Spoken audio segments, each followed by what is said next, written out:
Olá pessoal, sejam bem-vindos em nosso canal Isso é Física. Sou o professor Márcio e na nossa aula de hoje vamos falar sobre pressão.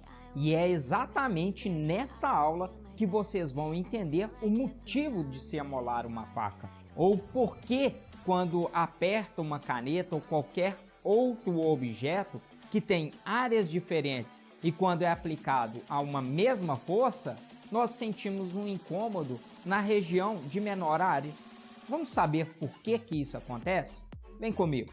What if I get higher? What if I start doing things I know I will regret? I will make my own way, I will not surrender. I will do my best until I get put under. What if I go stronger? What if I go stronger? What if I go stronger? What if I go stronger? What if I go stronger? Pessoal, antes da gente falar de pressão hidrostática e pressão atmosférica, ou seja, esses dois tipos específicos de pressão, vamos falar primeiro qual o significado geral da pressão. Podemos entender que a pressão é uma grandeza física que mede de uma forma ou de outra, que expressa o quão concentrada uma força está por unidade de área. Simples assim. Então, a pressão mede a concentração de força por unidade de área. Essa é uma definição mais precisa de uma forma clássica que vocês vão encontrar nos livros didáticos. E para a gente entender quais os fatores que influenciam nessa grandeza física, a pressão é que está relacionada com a concentração da força por unidade de área. Vamos começar com um exemplo bem legal aqui. Eu tenho este exemplo aqui de uma sandália feminina com salto alto. Imagine por uma situação em que uma jovem ela pise em seu pé. Agora, por um momento, ela resolva trocar a sandália de salto por um tênis de caminhada. Nesta experiência simples e nitidamente que para o mesmo corpo, ou seja, a mesma massa, você sentirá uma dor maior quando ela pisa com essa sandália de salto, não é isso mesmo? Isso acontece, meus jovens, porque a sandália com salto alto, perceba que a área de contato com o seu pé é menor. E todo o peso dessa jovem ficará concentrado em uma pequena porção do espaço, ou seja, pequena área do espaço, o que resultará em uma pressão maior. Logo, terá uma consequência de uma dor maior. Vejam que quando ela pisa com um tênis convencional, o peso da jovem ficará mais distribuído em seu pé, porque a área de contato será maior. Isso implica que não terá uma força tão concentrada em uma pequena superfície, mas sim num espaço maior. E isso resulta em uma pressão menor. Então, pessoal, podemos entender que a pressão ela depende da área. Sendo assim, menor a área, será maior a dor. E maior a área implica uma menor dor, ou seja, menor pressão. Sendo assim, nós podemos dizer que a pressão depende da área que esta força está sendo feita. Portanto, dizemos que a pressão é inversamente proporcional à sua área. Olha que bacana!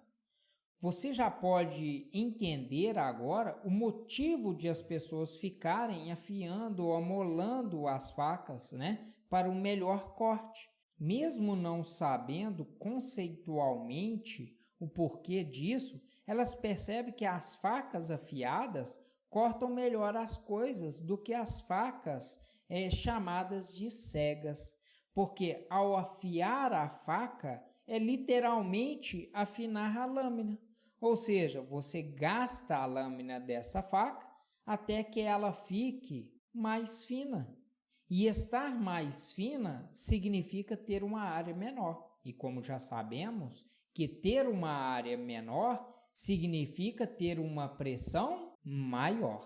Isso facilitará o corte da carne, legumes e etc. Outro fator que influencia no valor da pressão é a força. Quanto maior a força, maior será a pressão. Isso significa que a pressão é diretamente proporcional à sua força. Esses são basicamente os dois fatores que influenciam na pressão feita por uma força. Matematicamente dizendo, podemos reuni-los em uma única equação que nos permite determinar a pressão feita em uma superfície pessoal, onde nós temos a pressão é igual à força sobre a área.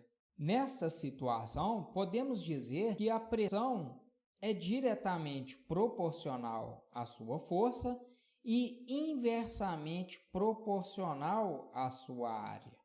Mas nesta equação, ela tem uma espécie de limitação, ou seja, ela só pode usar quando a força for perpendicular à superfície, pois há situações em que a força não é perpendicular à superfície. Antes de a gente falar sobre isso, eu quero apresentar a vocês as unidades de medidas, que são várias. Nós temos o Newton por metro quadrado, o Pascal, atmosférico e o milímetros de mercúrio.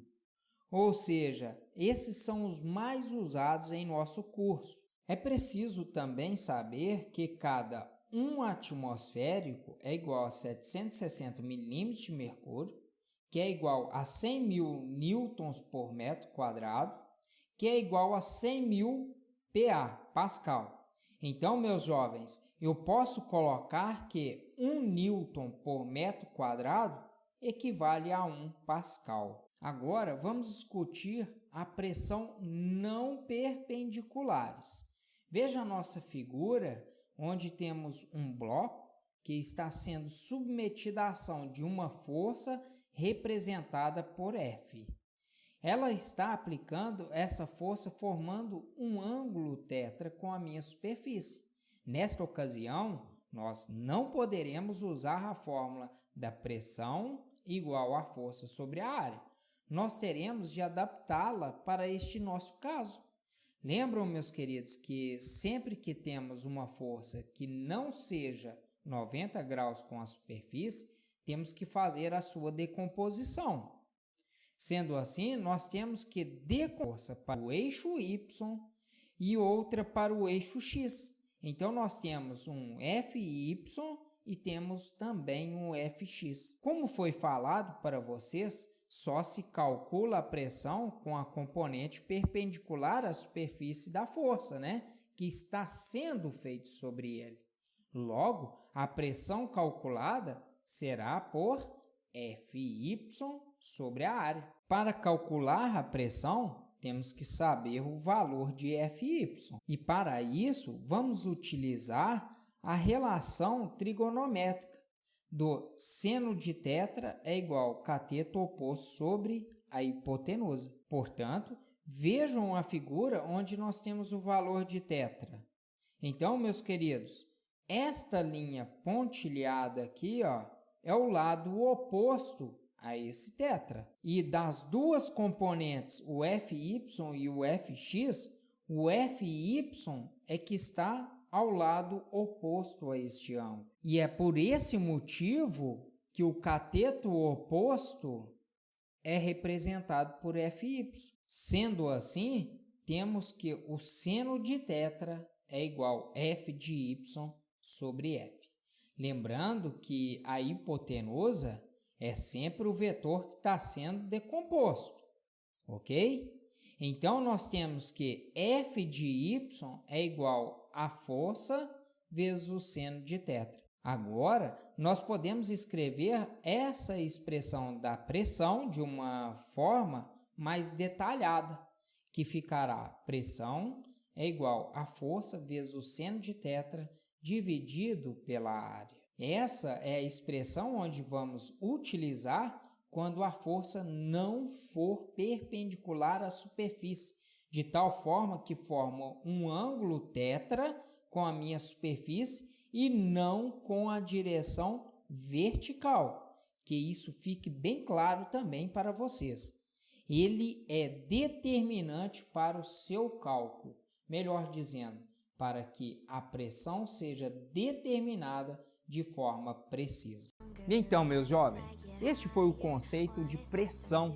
Muito obrigado pela visualização e se inscreva em nosso canal. Gostou desse vídeo? Curte, compartilhe com a família, com os seus amigos, para que o nosso canal possa crescer. Aquele grande abraço e até a nossa próxima aula.